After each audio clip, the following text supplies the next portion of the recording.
विभिन्न जगह महोत्सव हो आमे आमर महोत्सव करी उदाहरण सृष्टि करिया दरकार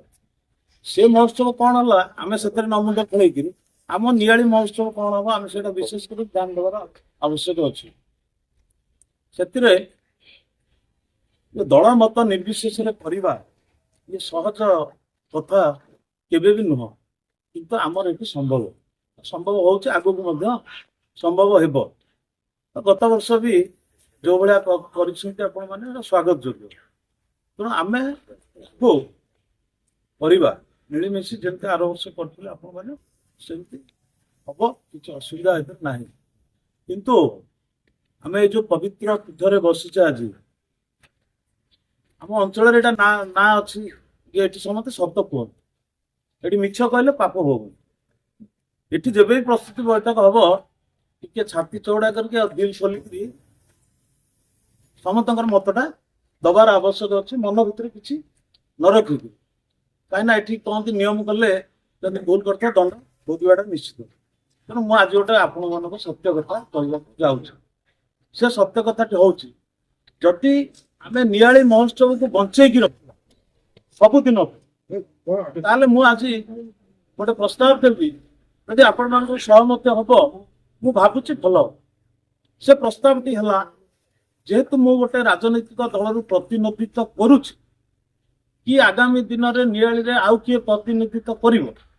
तेणुक मु मोर मत देवी पवित्र पीठरे जे मु सभापति रही ना तार कारण हूँ गोटे राजनैतिक दलर कौन व्यक्ति एमएलए हो जड़े जिला परिषद हो कि सरपंच हो कि समिति सभ्य हो जे राजनैतिक दल प्रतिनिधित्व कर आपण मैंने आज गोटे कमिटी तैयारी करंतु आपण मानकर जी भविष्य विधायक हम मु बर्तमान अच्छी आम मैंने से अंशीदार रहिबो आ संपूर्ण भाव में मोर जी सीमा अच्छी से सीमा परिसर में निश्चित साहाय्य कर आपण मानकर जो माने पॉलिटिक्स रे नाहंती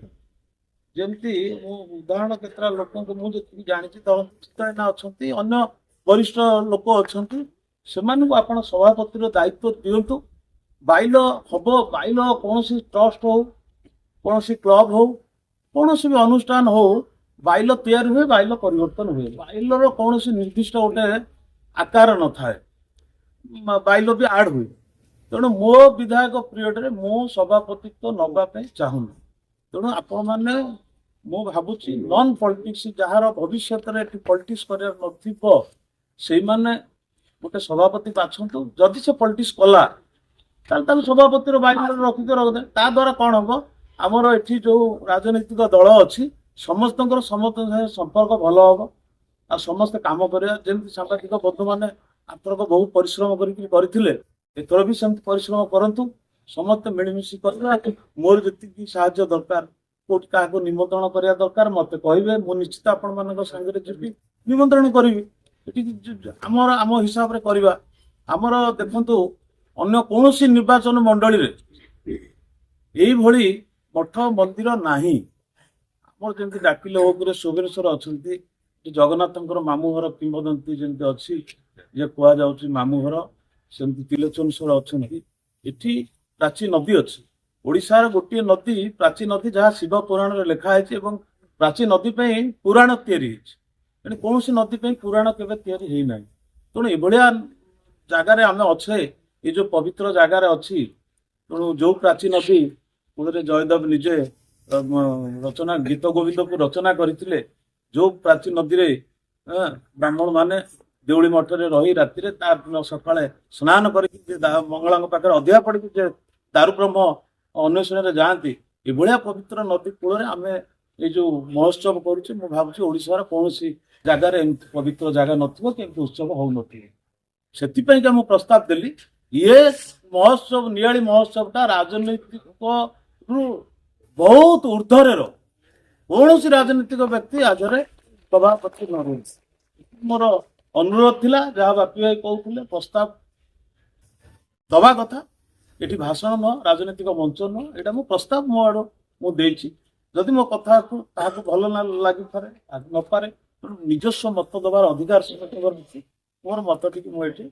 देली जिते बापी भाई मत डाकिले बैठक को मो घर को जाते मत निजे निमंत्रण कर ଆସ ମତେ ବି ସାମ୍ବାଦିକ ମାନେ ବି ମତେ କହିଥିଲେ ଯେ ଆପଣ ଆସନ୍ତୁ,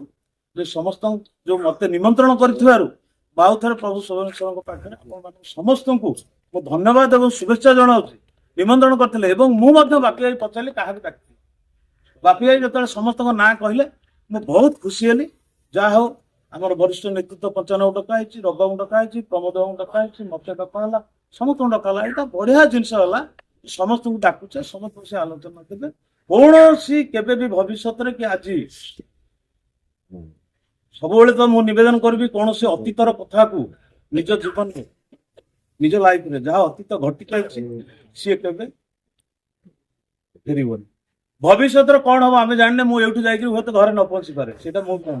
ବର୍ତ୍ତମାନ ମୁଁ ଏଇଠି ଉପସ୍ଥିତ ଅଛି, ମୁଁ ଜାଣିଛି ମୁଁ ଉପସ୍ଥିତ ଅଛି, ମୋ ଆଗରେ ସରୋଜ ଉପସ୍ଥିତ ଅଛି, ତନୟନ ଉପସ୍ଥିତ, ମୁଁ ଏତିକି ଜାଣିଛି ମୋ ଆଗରେ ଉପସ୍ଥିତ। ତେଣୁ ଉପସ୍ଥିତରେ କଥା କହିବାଟା ହଉଛି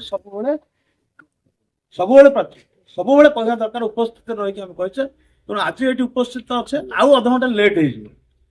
କିମ୍ବା ନହେଲେ ଆଉ ଗୋଟେ ଦିନ ବସ, ନହେଲେ ତରବରି ଆଗରେ ନିଷ୍ପତ୍ତି ନେଇକି ଦଳ ମତ ନିର୍ବିଶେଷରେ ଗୋଟେ ସଭାପତି ଆପଣମାନେ ବାଛନ୍ତୁ। ସେ ସଭାପତିଙ୍କର ଟାଇମ ପିରିୟଡ କେତିକି ସେତିକି ରଖିଦିଅନ୍ତୁ, ନହେଲେ ପର୍ଯ୍ୟାୟକ୍ରମେ ଯଦି ସଭାପତି ତାଙ୍କର କାମଟି ନ କରିପାରିଲେ ତାହେଲେ ସଭାପତି ଆପଣମାନେ ଚେଞ୍ଜ କରିଦେଇ ପାରନ୍ତି। ତେଣୁ ଯେହେତୁ ଜଣେ ବିଧାୟକ ହଉଛନ୍ତି ସମଗ୍ର ନିର୍ବାଚନ ମଣ୍ଡଳୀର, ସେଥିପାଇଁ ନିଷ୍ପତ୍ତି ନିଆଯାଇଛି ଯିଏ ବିଧାୟକ ମାନେ ଆଜି ଛପାଇ ଅଛନ୍ତି ବିଧାୟକ, କାଲି ଆଉ କିଏ ହବ, ତାପରେ ଆଉ କିଏ ହବ। ତେଣୁ ବିଧାୟକ ହିସାବରେ ନିଆଳି ମାଟିର ଆମର ମୁରବୀ ହଉଛନ୍ତି ନିଆଳିର ବିଧାୟକ, ସବୁ ଦଳର ମାନେ ସବୁ ଦଳର ସେ ହଉଛନ୍ତି ବିଧାୟକ ନିଆଳି ମାଟିର। ସେ କଂଗ୍ରେସ ଦଳର ବିଧାୟକ ନୁହେଁ, ବିଜେପି ଦଳର ନୁହେଁ କି ବିଜେଡିର ନୁହେଁ, ସମସ୍ତ ନିଆଳି ଜନସାଧାରଣଙ୍କ ବିଧାୟକ। ତେଣୁ ଗୋଟେ ବିଧାୟକ ହିସାବରେ ଆମେ ଗୋଟେ ନିଷ୍ପତ୍ତି ନେଇଛୁ ଯେ ତାଙ୍କୁ ସବୁଦିନ ସଭାପତିତ୍ୱ କରିବା ପାଇଁ ପାଉଥିବା ପାଇଁ। ଯାହା ବିଧାୟକ ଯୋଉ ପ୍ରସ୍ତାବ ଦେଲେ ନିଶ୍ଚିତ ଭାବରେ ଆମେ ପରେ ନିଶ୍ଚିତ ଭାବରେ ଆଲୋଚନା କରିବୁ। ବ୍ୟକ୍ତିଗତ ଭାବରେ ଆମେ କୋର କମିଟି ଗୋଟେ ଗଠନ କରି ତାଙ୍କ ପାଖକୁ ଯିବୁ, ଏ ବିଷୟରେ ପରବର୍ତ୍ତୀ ଭାବରେ ଆମେ ଆଲୋଚନା କରିବା। ମୁଁ ତାଙ୍କୁ ଧନ୍ୟବାଦ ଦେଇ ଯୋଉଭଳି ଭାବରେ ସେ ସମ୍ପୂର୍ଣ୍ଣ ଭାବରେ ଯେତେ ଦିନ ମହୋତ୍ସବ ସମ୍ପୂର୍ଣ୍ଣ ଭାବରେ ସବୁଦିନ ନିଜ ବ୍ୟକ୍ତିଗତ ଆସିକି ରାତି ଦିନ ଯେତେବେଳେ ଆସିକି ଆମକୁ ସାହାଯ୍ୟ ସହଯୋଗ କରିବା ପାଇଁ ଯୋଉ ସମର୍ଥନ ଦେଲେ ନିଆଳି ମହୋତ୍ସବ ଆଗକୁ ନେବା ପାଇଁ, ନିଶ୍ଚିତ ଭାବରେ କମିଟି ତରଫରୁ ମୁଁ ତାଙ୍କୁ ଅଶେଷ ଧନ୍ୟବାଦ ଦେଉଛି।